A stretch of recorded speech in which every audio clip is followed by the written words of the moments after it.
Hola, hola, buenas tardes, Dios les bendiga. El Señor esté con cada uno de ustedes. Les saluda su hermana Liliana Agüero desde el Centro Bíblico Jesucristo, Amor y Verdad. Hoy, un domingo más, estaremos estudiando la palabra del libro de Juan. Y vamos a entrar en Juan 6, específicamente desde el versículo 16 al 21.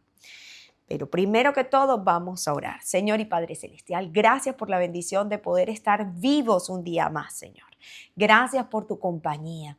Gracias por tu Santo Espíritu que dirige nuestras vidas cuando las hemos rendido y deseamos que tú seas nuestro Señor y nuestro ayudador, nuestro Salvador. Gracias, Dios amado. Te pedimos en el nombre de Jesús que hoy estés guiando este estudio de la palabra, Señor, y que cada corazón sea edificado por tu enseñanza, edificado porque tú, Señor, nos amas tanto que te has revelado a través de la Biblia.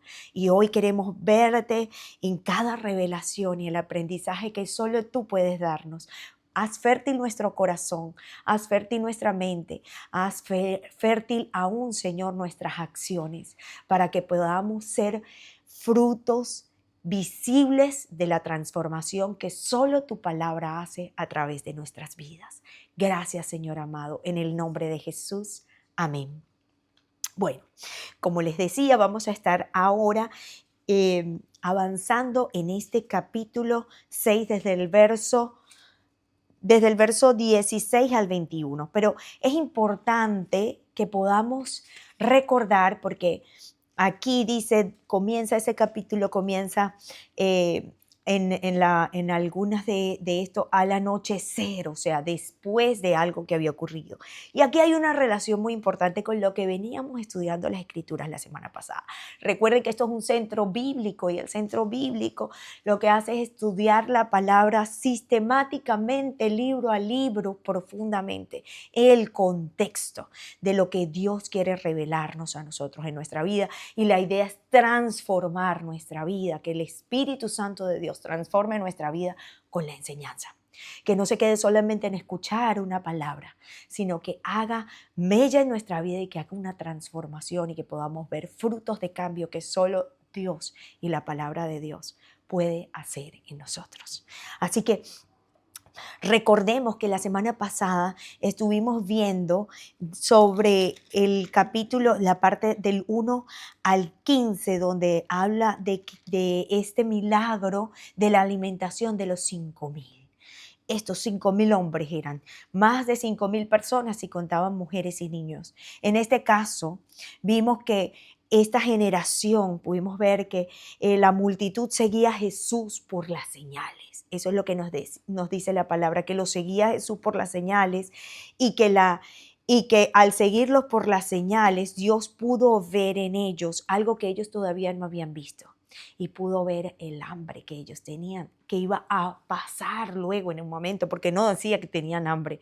Pero al ver Dios hizo esa señal milagrosa y Dios primero pide a sus discípulos, probándolos, cómo poder alimentar a estas personas. Y estos discípulos, entonces, en esa respuesta que Dios le pone hay una fe vacía en uno de ellos, en Felipe, y hay una fe como un poco temerosa o mediana fe, creyendo a medias en Andrés cuando consigue estos peces y estos panes para llevárselos al Señor y decirle, aquí hay. Y entonces Dios muestra esta señal milagrosa de la preocupación por cubrir nuestras necesidades, esa necesidad que nosotros todavía ni siquiera sabemos que tenemos, pero que el Dios que todo lo ve, sabe y suple la necesidad que aún antes de que nosotros la podamos manifestar y percibir, Él ya tiene perfecto atención, perfecto cuidado y solución para aquello que nosotros vamos a necesitar. Entonces, podemos ver que Jesús pone a prueba a sus discípulos también, y aquí el Señor continúa formando la fe de sus discípulos ahora, después, un poco más en esta otra parte que vamos a leer hoy. ¿Por qué? Porque, bueno, hay señales que vienen de Dios que son para para poder mostrar su señorío, para poder mostrar su autoridad, para poder mostrar lo que Él nos puede llegar a suplir. Pero ¿cómo termina esa parte o porción del capítulo donde la gente, al ver la señal milagrosa de Jesús que había hecho, entonces exclamó que no tenía dudas de que fuera un profeta, el profeta que esperaban, pero como Cristo vio que estaban dispuestos a hacerlo rey a la fuerza, se escabulló hacia las colinas él solo, dice la palabra, porque él sabía que la gente estaba poniendo los ojos en las señales. Y hablamos la semana pasada de que hay que tener cuidado. Esta era una señal maravillosa que Dios puso. Sí. ¿Por qué? Porque Dios cuida de nosotros. Pero había que tener cuidado de las señales. Porque hay señales como esta, y lo hablamos en otros momentos también la semana pasada, que Dios nos ha advertido de que en estos últimos tiempos habrán muchas señales. Y esas señales, si no sabemos que vienen de Dios, qué señales son de Dios y qué señales no son, podemos caer en peligro. Esto me hace recordar en una oportunidad hace algunos años atrás, donde se me presentó una oportunidad de oro. Cualquiera podría decir, oye, una oferta laboral súper buena, jugosa económicamente, una oferta laboral en la que me daba la oportunidad de un cargo bien interesante e importante en un país, en este país en el que estoy ahora, que es un país poderoso, digamos. Y tenía esa oferta para una compañía que tenía franquicias, y había una oportunidad de poder crecer aún más con ellos. Pero estando en esa oferta, en esa oportunidad que tenía para con ellos, yo también pude darme cuenta lo que Dios me mostraba en un momento que oraba. Y me dijo en Proverbios, y vamos a leer esa parte de Proverbios para poder continuar con esta enseñanza, que dice la palabra en Proverbios 23. Vamos a buscar Proverbios 23. A ver. Permítame, Señor, Espíritu Santo de Dios, guiarme. Dice, cuando te sientes a la mesa de un gobernante, fíjate bien en lo que te sirven. Si eres de buen comer, ponle un cuchillo a tu garganta. No desees todos los manjares, porque tal vez tenga la intención de engañarte. No te desgastes tratando de hacerte rico. Sé lo suficientemente sabio para saber cuándo detenerte. Las riquezas desaparecen en un abrir y cerrar de ojos, porque les saldrán alas y se irán volando como las águilas. No aceptes comer con los tacaños, ni desees sus manjares. Están siempre pensando cuánto cuesta.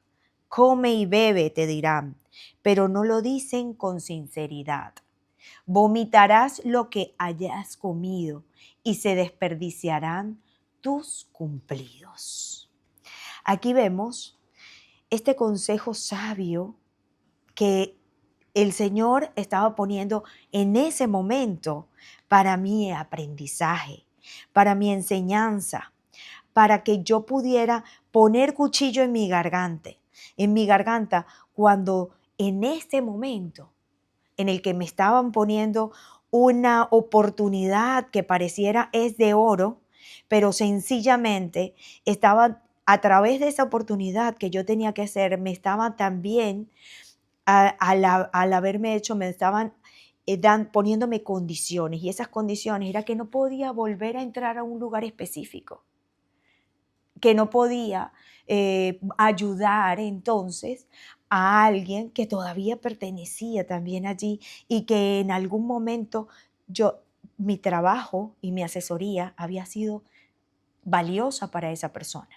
Y no podía ni siquiera poder ayudarlo. Y lo que estaba ocurriendo aquí es que yo tenía que vender mis valores, mi lealtad, mi compañerismo, mi amistad con alguien solamente porque aquí había un banquete que se me estaba ofreciendo con mayor poder adquisitivo, mayor reputación, mayor éxito, pero estaba vendiendo mis valores. A alguien que en un momento me había dado oportunidad de trabajar y yo iba a morder la mano del que me había dado de comer, porque tenía que dejarlo de un lado y tenía que irme a otro, comiendo un manjar delicioso que se parecía en ese momento, pero que en realidad yo para avanzar tenía que cortar esa amistad, esa lealtad, ese compañerismo, porque la oferta sí era muy atractiva, era tentadora, era brillante, pero no había paz dentro de mí. Así que Proverbios, me habló en ese momento Dios a través de Proverbios, diciéndome que básicamente no todos los manjares que brillan, no todos los milagros ni todas las oportunidades son alimento bueno para nosotros. No todo el tiempo, algunos son trampas vestidas de oportunidad. En algunas oportunidades, este tipo de cosas van a haber manjares que se comen y que a veces no se comen con la boca, no necesariamente se comen con la boca, se comen con el ego. Hay manjares que se comen con la ambición. Hay manjares que con la necesidad de reconocimiento que puede tener el ser humano, con el miedo de perder una gran oportunidad, entonces decide comérselos.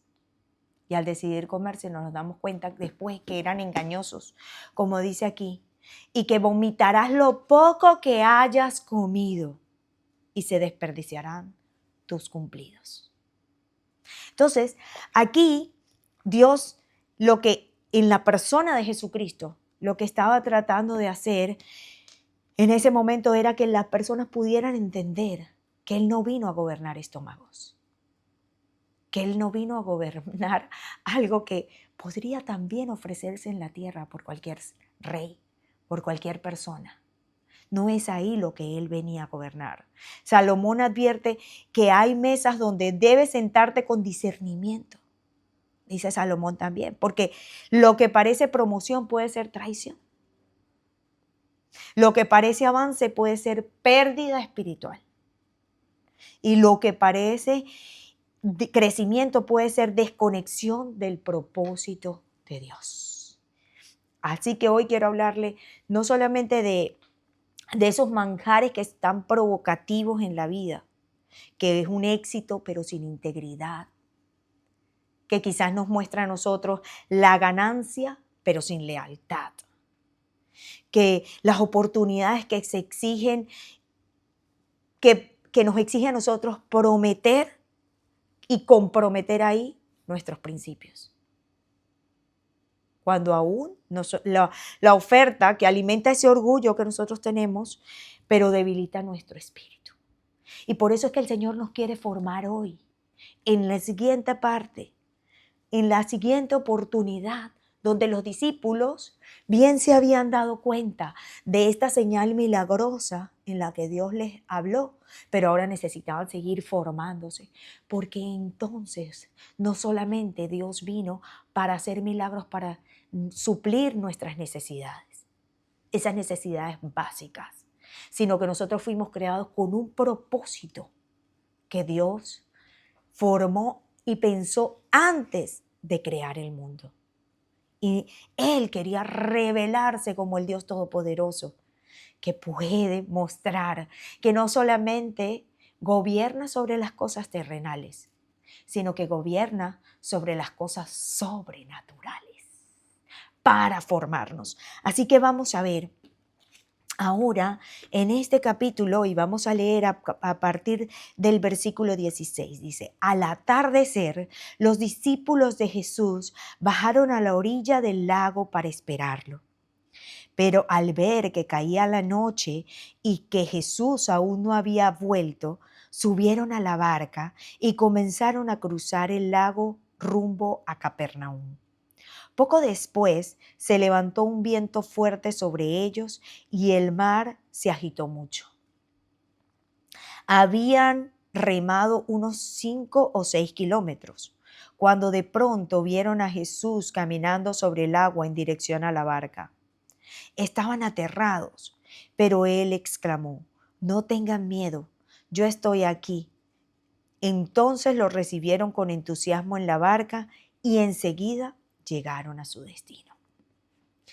Esta maravillosa escritura acabo de leer en la versión Nueva Traducción Viviente.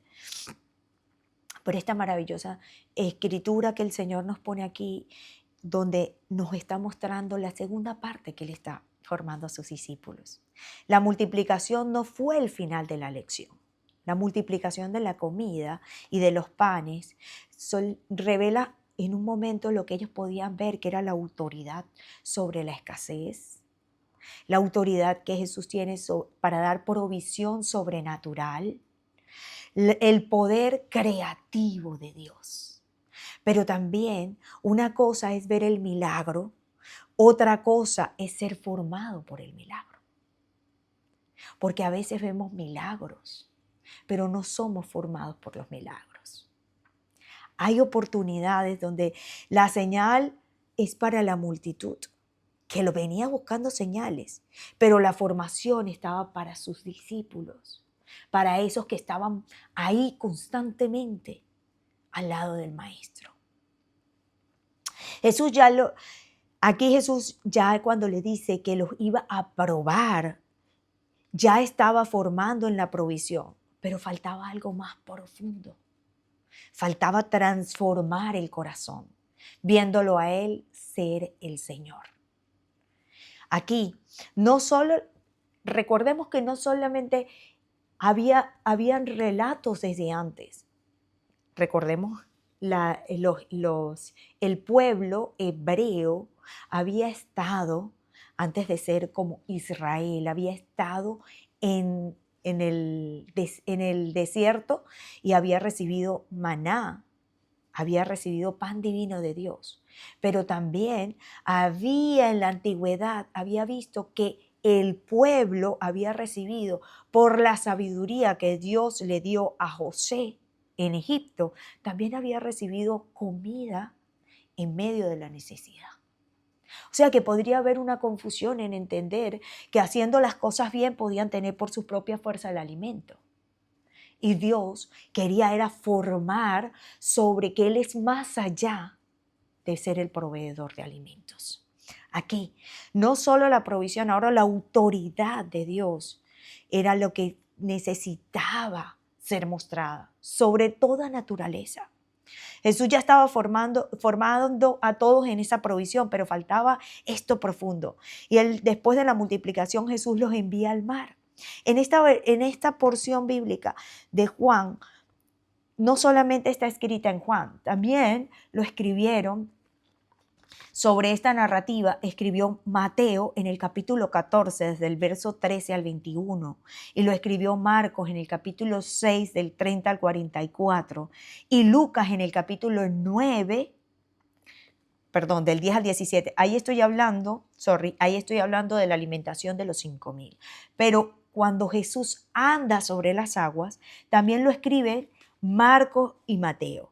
En el capítulo 14 de Marcos, del 22 al 27, de Mateo, del 14, 22 al 27, y en Marcos, el 6, del 42 al 52. Y ahí ellos lo enfocan desde una visión.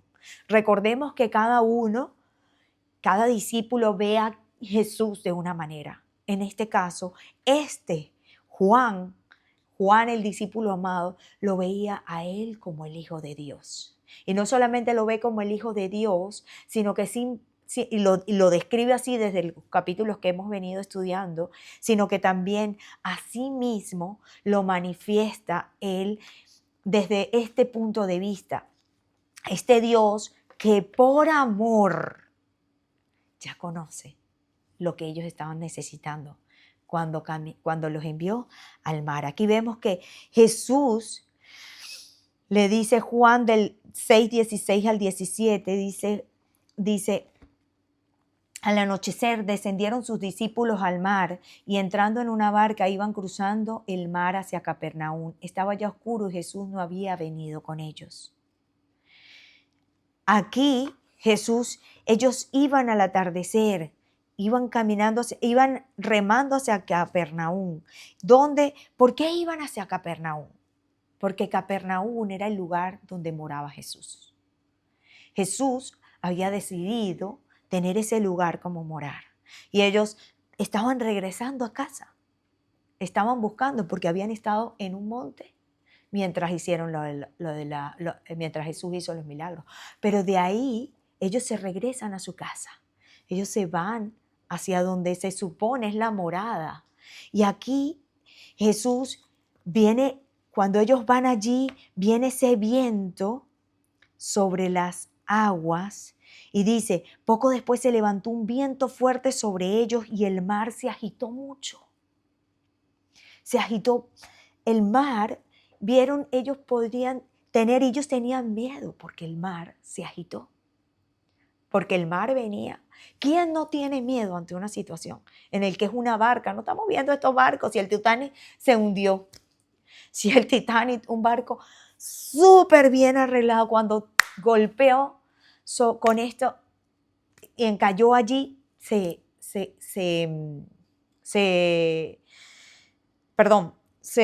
destruyó y se inundó. Y no hace mucho, no recuerdo, otro barco también que golpeó con unas piedras, no hace mucho, que lo compararon, también le pasó lo mismo. Imagínate esas barcas de esa época, donde son unos barquitos que no tenían tecnología. Cuando ven estas grandes olas donde el viento está arreciando con ellos, iban a estar asustados, aterrados. Es apenas lógico. Es apenas lógico que cuando viene el viento, el mar se agita y Jesús aquí muestra esta autoridad. Empieza Jesús a mostrar la autoridad no solamente muestra ahora la autoridad sobre el hambre, la autoridad sobre las cosas que podía proveer materialmente, sino muestra la autoridad sobre la creación. Algo importante que necesitaban entender los discípulos, que Cristo tenía autoridad sobre la creación, sobre el mar, como bien lo dice Job cuando lo reconoce. Job en el capítulo 9, verso 8, Job nos dice en el capítulo 9, verso 8, que todo este capítulo 9 es una respuesta del discurso de Job a Bildad y es maravillosa. Cuando esté en su casa tenga tiempo de leerla. Él empieza a hablar todo esto sobre la verdad de cómo Dios lo veía y dice, si yo sé yo sé que en teoría todo esto es verdad, pero ¿cómo puede una persona ser declarada inocente a los ojos de Dios? Si alguien quisiera llevar a Dios a juicio, ¿sería posible responderle siquiera una vez entre 1000? Dios es tan sabio y tan poderoso. ¿Quién lo ha desafiado alguna vez con éxito? Él mueve las montañas sin dar aviso. En su enojo las voltea. Él sacude la tierra en su lugar y tiemblan sus cimientos. Sí, si Él lo ordena, el sol no saldrá ni brillará las estrellas. Él solo extendió los cielos y marcha sobre las olas del mar. Aquí esta parte de Job. Job habla de que Él marcha sobre las olas del mar. Él solo extendió los cielos. No hay nada que no sea sometido a la voluntad de Dios.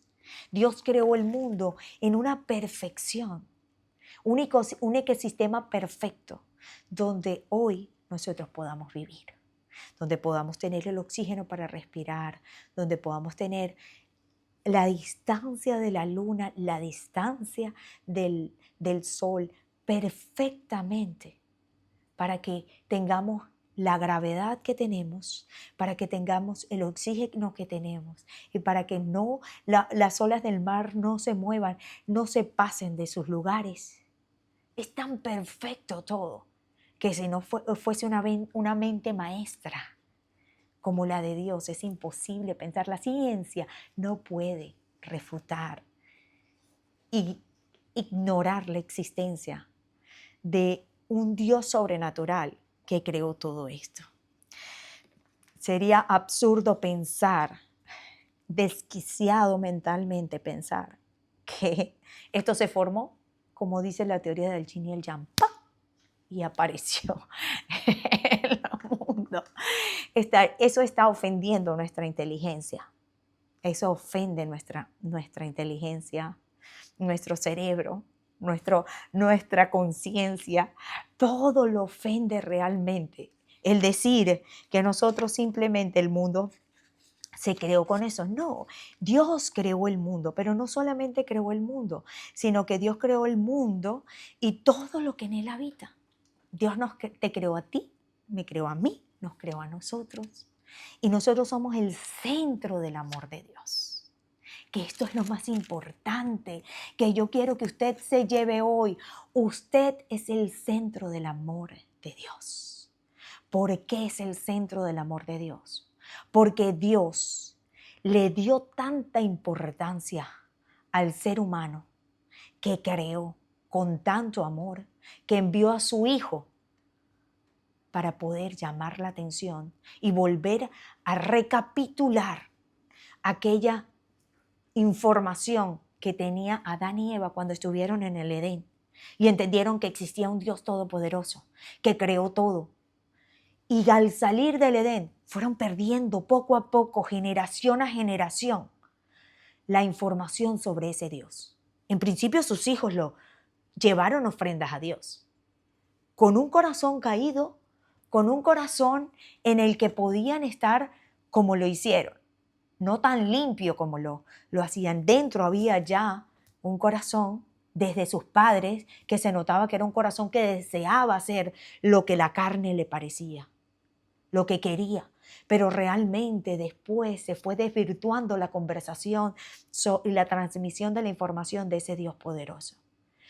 Cuando Dios más adelante vuelve a hablar con Abraham, vuelve otra vez y él empieza a dar la información de la fe, y es ahí donde estamos nosotros, en ese linaje en el que él dice que volvamos a entender que Dios todopoderoso es un Dios en el que hay que tener fe. Pero hoy nosotros seguimos siendo ese centro.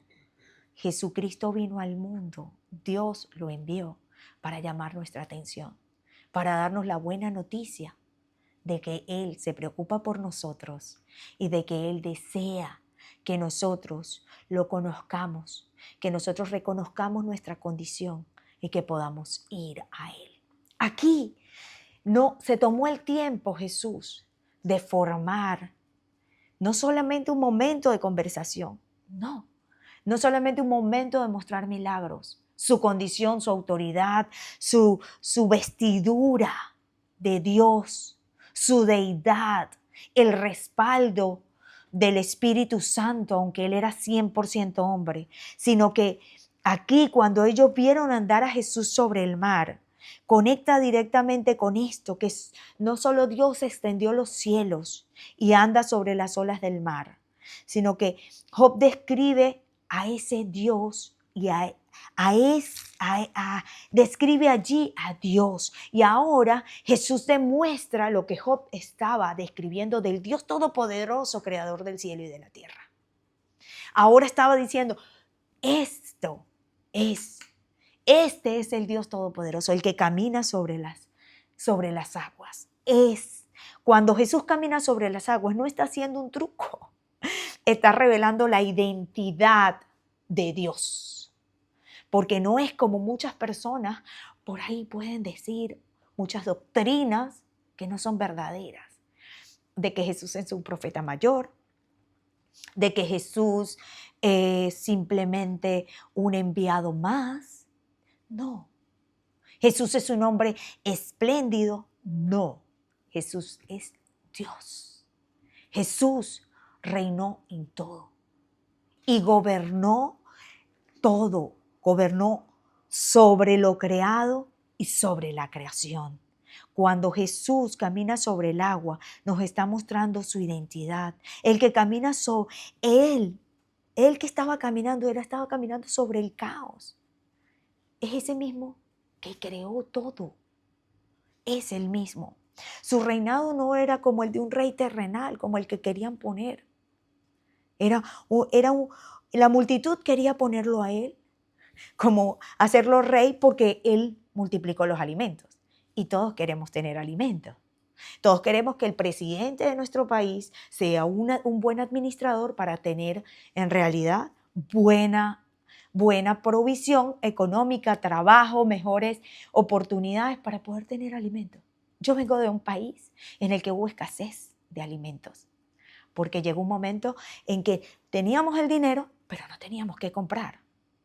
Y hubo revueltas en mi país porque sencillamente no había alimentos. Entonces, estoy segura que cuando uno quiere que sea un gobernante, un rey, alguien que gobierne, que pueda proveer alimentos a la población. Y aquí Jesús se retira. ¿Por qué? Porque él no era el rey terrenal que gobierna por estómago, ni por emoción, ni por necesidad material. No era eso. Cristo gobierna por una revelación espiritual. Él no vino a reinar sobre esta parte física sobre nosotros solamente. Vino a reinar sobre el miedo. Vino a reinar sobre la incredulidad. Vino a reinar sobre los corazones. Vino a reinar sobre la eternidad. Eso es importante entender. Por eso ahora Él se muestra aquí en medio del miedo que ellos tenían en el mar. Estaban indefensos. Estaban aterrados. Estaban temerosos de perder su vida. Era algo que no podían ellos mover. Ni siquiera se acordaron de Jesús en ese momento. Y es que a veces vemos milagros. Yo soy una persona que vi milagros maravillosos de Dios. Cuando yo tenía 11 años, lo he contado en otras oportunidades. Un milagro que Dios hizo sobre la sanidad de cáncer de mi mamá hace muchos años atrás, que la tengo viva, gracias a Dios hoy. Pero ese milagro, yo entonces quedé pensando en que Dios se ocupaba solamente de las cosas extraordinarias. Y pensaba, molesto a Dios solamente cuando es algo extraordinario. Pero es que Dios estaba, en ellos habían notado algo maravilloso, poderoso, pero Él quería formarlos en entender algo más profundo. Esa formación de identidad que tanto falta hoy en la población. Esa identidad de saber de dónde viene y de saber a dónde va. Este escenario ahora es mucho más profundo. En el mar no hay multitudes, no hay aplausos, no hay pan, no hay señal visible de abundancia. No, no, no. En el mar solamente había oscuridad, había viento, había cansancio, porque ellos ya venían remando, dice que unos cuantos kilómetros, unos 5 o 6 kilómetros venían remando. No es que a remita. No era que el árbol tenía motor, el motor era las manitas, ya estaban cansados y había miedo. Pero sin embargo, eso ya estaba oscuro, dice en el versículo 17, pero el escenario ahora que Dios quería formar era la parte espiritual. Lo que Cristo quería formar ahí era la parte emocional, la parte psicológica. Están aterrados, están solos, están indefensos. Y aquí hay algo impactante. Ellos no lo llaman. Ellos no se acuerdan de Jesús. Habiendo visto tantos milagros antes y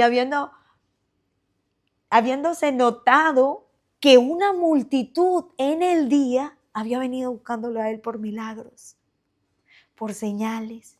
Y sin embargo, ellos no lo llaman. Ellos no se ve que registran una oración. No dijeron, Jesús, ven, ¿dónde está Jesús? No, no, no, no, no. Nada de eso.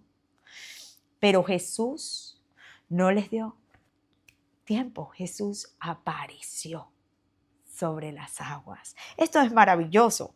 Jesús sabía exactamente lo que estaban pasando sus discípulos. El relato en los otros lo confirma y aquí realmente Marcos dice en el capítulo 6, verso 48, dice, y viéndoles remar con gran fatiga. Él los estaba viendo. Jesús lo sabe todo. Así como había visto los 5,000 venir y decir, van a tener hambre. Asimismo, aunque parecía ausente, no era indiferencia. Jesús no estaba indiferente con sus discípulos. Él no se apartó para dejarlos solos. Él solamente estaba esperando un momento especial para poder formarlos más. Eso revela el corazón de Cristo. Él no interviene aquí porque no supiera. No, Él deja de intervenir en ese momento para esperar el momento preciso para poder formar. Para crecer los dejó remar un tramo. Y en ese esfuerzo real que el ser humano hace, es cuando uno puede decir, óyeme, necesito una ayuda extra. Y puede dar las gracias. El ser humano es totalmente desagradecido.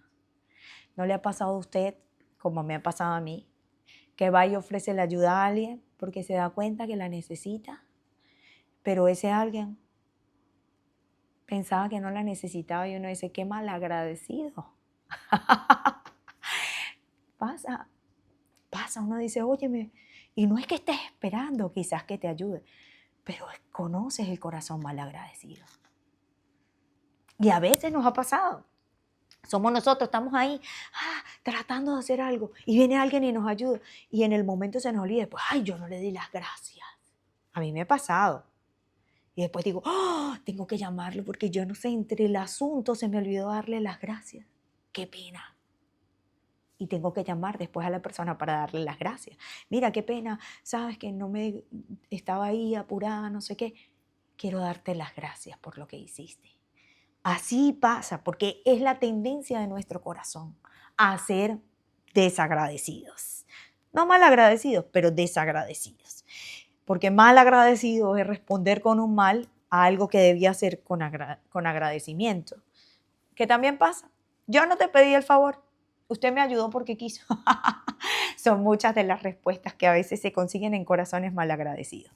Así que vemos que ellos hacen su esfuerzo, ellos buscan con su propia experiencia, con sus capacidades en esos 5 o 6 kilómetros. Y Jesús no los abandona, los estaba formando. Y la fe crece cuando no se hace las cosas de inmediato, sino que uno ve realmente que lo necesita. Cuando uno considera que realmente lo está necesitando. Cuando el médico te dice, ya no hay nada que hacer. Ya se pusieron todos los tratamientos, se hizo absolutamente todo. Lléveselo para su casa. Dele la paz y la tranquilidad en estos días, porque ya no hay nada que hacer. Eso es una de las veces en las que el Señor, ahora mismo, personas en las que te dicen, en cualquier circunstancia, muchas veces, pero el Señor hace algo sobrenatural, sobrenatural. Así que la fe no crece cuando todo es inmediato, sino que la fe crece cuando el viento sopla y el cielo parece así como que guarda silencio. Y en medio las olas grandísimas, los problemas que nos arropan, casi nos sacan, casi nos ahorcan en esa barca, casi nos tumban al mar y nos ahogan. Pero ahí aparece Jesús y le dice, yo soy, no temáis. Primero revela su identidad, esa identidad que dice, yo soy, esa misma que con la que se reveló a Moisés en la zarza ardiente. Y si me dicen quién me manda, le dice, dile que yo soy, te envió. Yo soy, está hablando del Dios creador. Y le trae enseguida la calma. El mayor milagro no fue caminar sobre el agua, no. Fue que se revelara Jesús, el mismo nombre revelado en Éxodo, el gran yo soy. Jesús muestra el poder y revela su divinidad en ese momento. Es la primera revelación que le hace a sus discípulos como el gran yo soy, como el Dios todopoderoso. Y aquí está la lección. La autoridad no solamente sobre la provisión, sino la autoridad sobre la creación. Porque el discípulo debe saber que Cristo es Señor en la escasez, Es Señor en el viento, es Señor en el caos, es Señor en el miedo y es Señor en el universo. No empezar a seguir ahí doctrinas locas de estos nuevos tiempos de la modernidad, donde yo declaro que voy a hacer y yo declaro y soy yo y conecto yo conmigo para poder tener esto. Eso oscurece el corazón. Nosotros debemos entender que nosotros tenemos una identidad hecha por Dios. Nosotros no somos un accidente. Nosotros somos creación de Dios. Dios pensó en nosotros desde antes. A Dios no le sorprendió el nacimiento de nadie, ni tuyo ni mío. Y aunque nuestros padres puedan decir a algunos le dijo su papá y su mamá, ay no, bueno, eso fue un rapidito y ahí saliste tú. Ah, no, eso fue que no me funcionó el preservativo. Eso fue que yo no me di cuenta. Eso fue que no, yo me estaba cuidando, pero no sé qué pasó. No, mentira. A él no le sorprendió el nacimiento. Él nos estaba esperando. Esto es maravilloso. Fuimos diseñados en la mente de Dios desde antes de pensar crear el mundo. Y esa identidad es la que el mundo afuera y el enemigo de nuestras almas quiere quitarnos y robarnos. Hoy en día seguimos viendo movimientos en los cuales las personas carecen de identidad. Ahora, uno más que podemos englobar en esto, que es el transgénero. Ahora se une uno más, que es esta nueva noticia que vemos de los famosos Therian. Ahora el ser humano no solamente comenzó diciendo, no, me siento que estoy en un cuerpo que no soy. Entonces, tengo cuerpo de mujer, pero me siento hombre. Y empieza incluso no solamente a vestirse, sino a transformar su género, a inyectarse, a hacer, por falta de identidad. Después apareció, no, ahora me siento binario. Me siento así, me siento asado. Y no se trata de lo que nos sintamos, se trata de lo que somos. Nadie te puede decir quién tú eres mejor que el que te creó. Y así, mira, yo pequeña, como en mi casa había machismo en el que mis hermanos, no, porque son varones, ellos les toca hacer esto, pero a usted le toca lavar, planchar, cocinar, hacer, bla, bla, bla, bla, bla, bla, y a ellos no les toca. Yo empecé a sentir rabia de alguna manera que yo haya nacido tener que ser mujer, porque entonces me tocaba todo el oficio de la casa. Y mi mamá había tenido un episodio de cáncer en el que la dan desahuciada cuando yo tenía solo 11 años.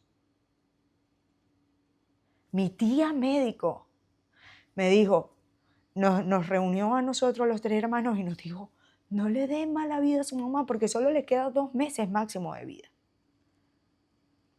Y yo tenía que lavar unas sábanas donde lo que había era coágulo y coágulo de sangre. Bien difícil para una persona de 11 años. Tres adolescentes viviendo de esa edad todos en una sola casa, tratando de cocinarse, tratando de servirse, tratando de ir a la escuela, tratando de regresar, ir a ver lo poco que nos podían dejar ir al hospital a ver a mi mamá. Después la trasladaron a casa de mi nona. Era bien difícil. Entonces lo que había era una pelea constante, porque si el uno servía la comida, que era lo que yo trataba de hacer, el otro hacía el jugo, pero entonces no lavaban los platos. Entonces venía el otro y metía los platos en la nevera, todos sucios. Y entonces cuando llegábamos no había platos para comer. Entonces, ¿cómo nos comportábamos? Pa, pa, pa, pa. Golpes, gritos, ta, ta. Horrible. Porque uno sentía en todo el medio del caos de la misma situación, que tienes que tu mamá no regresa a la casa, que tampoco va a regresar, que te dicen esto, ¿cuál va a ser tu futuro? Te sientes en la barca hundiéndote con las olas hasta más allá de lo que te van a cubrir. Te sientes como, yo sé cómo se sentían los discípulos. Y no había manera de pensar en Dios. Porque no hay forma de pensar en Dios en una circunstancia así. Y menos cuando no naces en un hogar cristiano en el que Cristo realmente sea el centro de tu vida, sino que eres la primera generación de Abraham. Abraham es la primera generación que es llamada a salir. Ahora nosotros somos esa primera generación. En ese momento estábamos allá en el mundo perdido. Escuchábamos de Dios, pero no conocíamos a Dios. Y ahí mismo, cuando tú estás ahí, pierdes tu identidad. Yo perdí la identidad. Yo le agarré rabia y decía, no, que no sé qué. Gracias a Dios no. Es que perdí completamente mi identidad y me fui a otras cosas. Pero entiendo cuando tú empiezas a agarrarle rabia a lo que te pasa. Porque adicional venían muchas otras cosas, no me dejaban jugar con mis hermanos y las muñecas de antes eran unas muñecas que nada más abrían y cerraban los ojos. Entonces si abría y cerraba los ojos yo no tenía más nadie porque no puedo jugar las cosas de niño. Entonces yo tenía que decirle a la muñeca, y ya me cansaba la muñeca y la tiraba y yo quería ir a jugar pelota con ellos y no me dejaban jugar pelota. Y si quería ir a jugar, no me dejaban. No me dejaban. Había un trompo. Mi papá le compraba un trompo a ellos y yo quería jugar el trompo. No podía porque eso era de niños. Entonces por allá al fin me compraron un trompo, me lo pintaron con pintura rosada de uñas de mi tía y me dejaron jugar con el trompo. ¿Qué es eso? ¿Qué es eso? Eso es frustración. Entonces no sabemos qué ha vivido una persona para que caiga en la frustración, para que caiga en la pérdida de identidad, en la rabia con lo que le pasa, en lo injusto que le puede pasar vivir. Entonces, no es crítica a estas personas que no tienen ni identidad. Es realmente un mensaje para entender que Dios nos creó con propósito. No estamos en la tierra porque sencillamente fuimos una casualidad. No, estamos en la tierra porque somos criaturas creadas por Dios en amor y para un propósito. No es como pensamos. Así que hay que ver que nosotros tenemos vida porque Dios pensó en nosotros. No es lo que dicen los demás. No. En realidad nosotros tenemos una identidad que se relaciona con Cristo.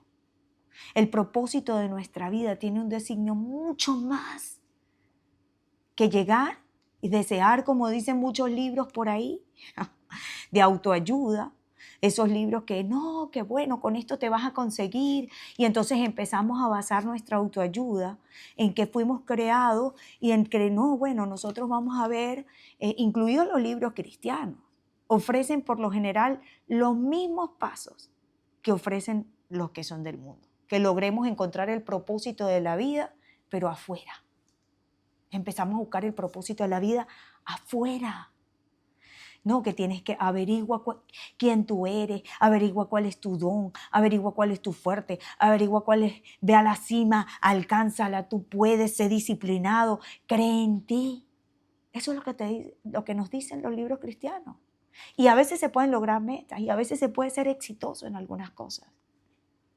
Pero eso no es lo que se cumple el propósito.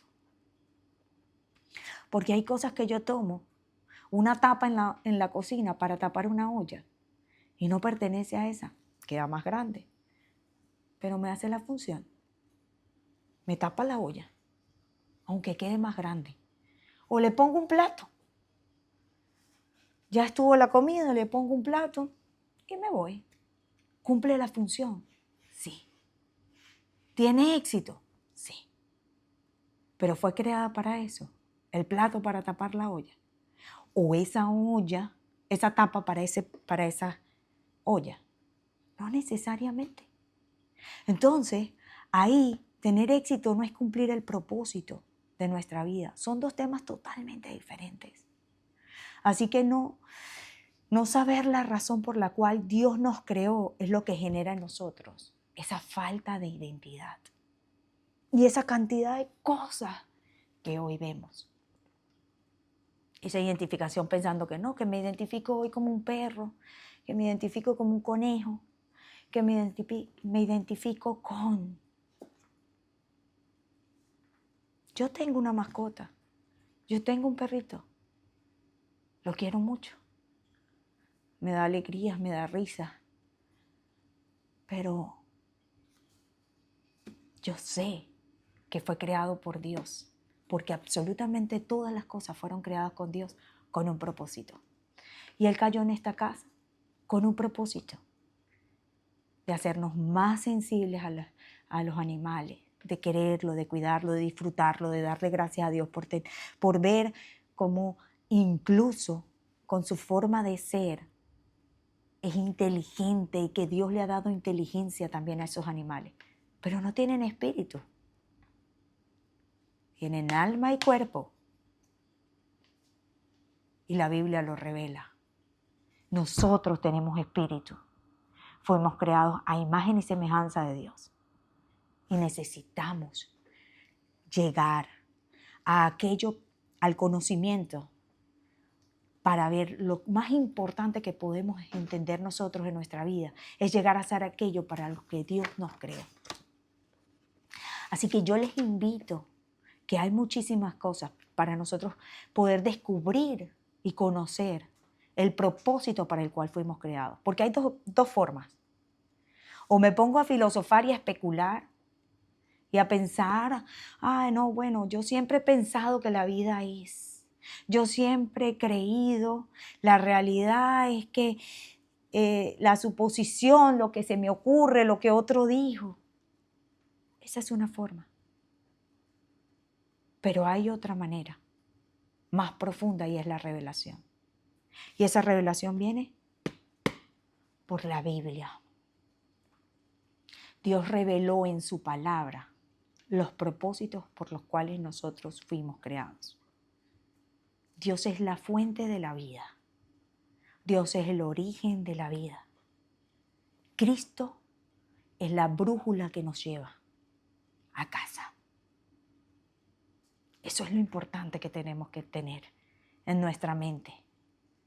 Algunos profesores de filosofía, cuando querían revelar eso en la Universidad de Illinois, aquí buscando esa información, dice que el doctor Hawk, espero pronunciarlo bien, Murhead, profesor de filosofía de la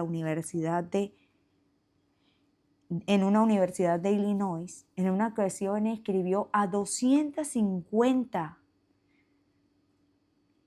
de los más reconocidos filósofos, científicos, escritores e intelectuales del mundo, preguntándoles cuál es el sentido de la vida, para después publicar en un libro las respuestas. Y algunos le dieron las mejores respuestas que pudieron. Otros admitieron que acababan de plantearse la razón de vivir y otros fueron más sinceros en responder que no tenían ni la menor idea. Y cuando le dicen eso, le escribieron de vuelta y le dijeron que si encontraba la razón, por favor les escribiera cuál era la razón de vivir. Así que nosotros afortunadamente tenemos la Biblia, que es la revelación perfecta de Dios para lo que nosotros necesitamos saber. Así que aprovechemos la Biblia. Aprovechemos leer, tomar el tiempo para escudriñar las Escrituras.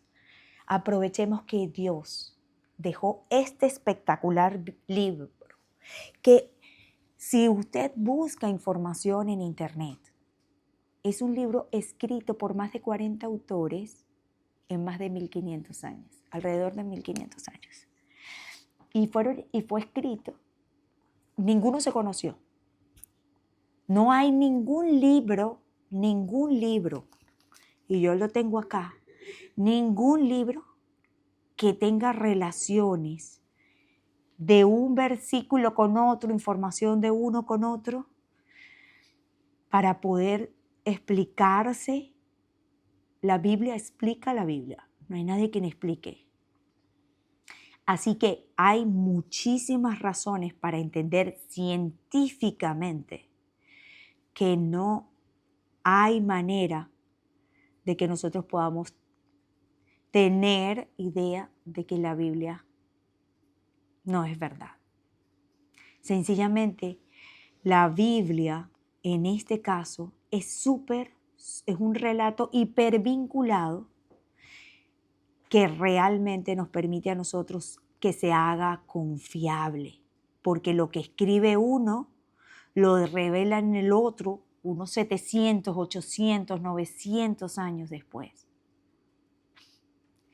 Excelentemente sin tropezarse. No existe ningún otro libro antiguo que se acerque al nivel de interconexión interna que presenta la Biblia. Científicos lo describen así. Así que nosotros necesitamos buscar esa mayor fuente de revelación que Dios nos da y poder entender que esa fuente de revelación es la que Dios hace. Su reinado no era como un rey terrenal. La multitud quiso hacerlo rey porque los alimentó, pero Él no quería eso. El escenario ahora es mucho más profundo. En el mar, Dios estaba formándolo a ellos. Jesús sabía exactamente lo que ellos estaban pasando. Y ahí, realmente, para hacerlos crecer, los deja remar este ramo y luego los socorre. Luego les revela la identidad de quién es Él, de cómo Él suple en todas las necesidades y le da la lección completa. La autoridad no solo sobre la provisión, sino sobre la creación. A veces Dios no se muestra no solo en la provisión, sino que quiere mostrarse algo mayor. Así que esa formación es la que nosotros necesitamos. Jesús no reina temporalmente, Jesús reina como Señor soberano. Y hoy nosotros necesitamos no solamente que permitir que Dios entre en nuestra vida para que multiplique el pan, sino para que camine sobre el caos de nuestra vida. No solo vemos que alimente multitudes, sino que nos forme a nosotros como discípulos. Y que en ese tramo del viento que nosotros estamos viviendo, entendamos que Él no nos abandona.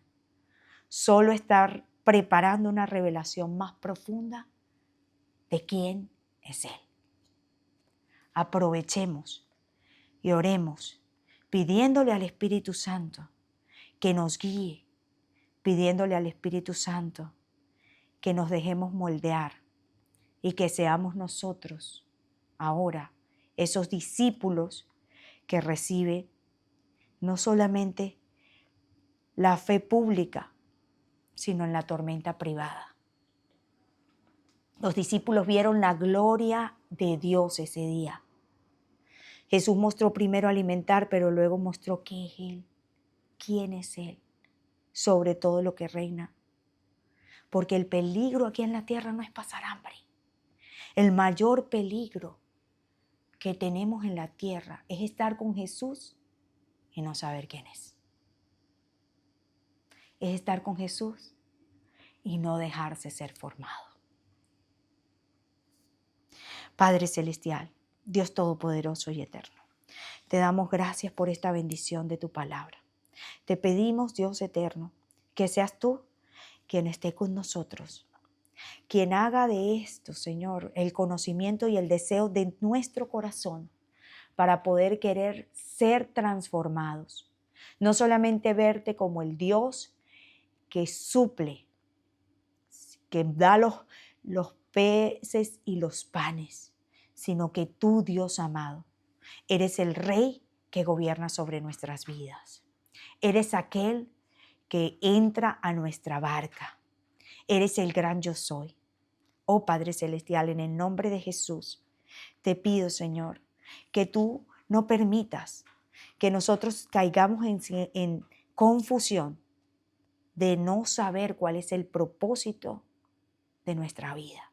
Te ruego, Señor, que aquel que haya escuchado este mensaje y que sienta en su corazón que su identidad no ha podido ser identificada porque fue trastornada en algún momento del pasado.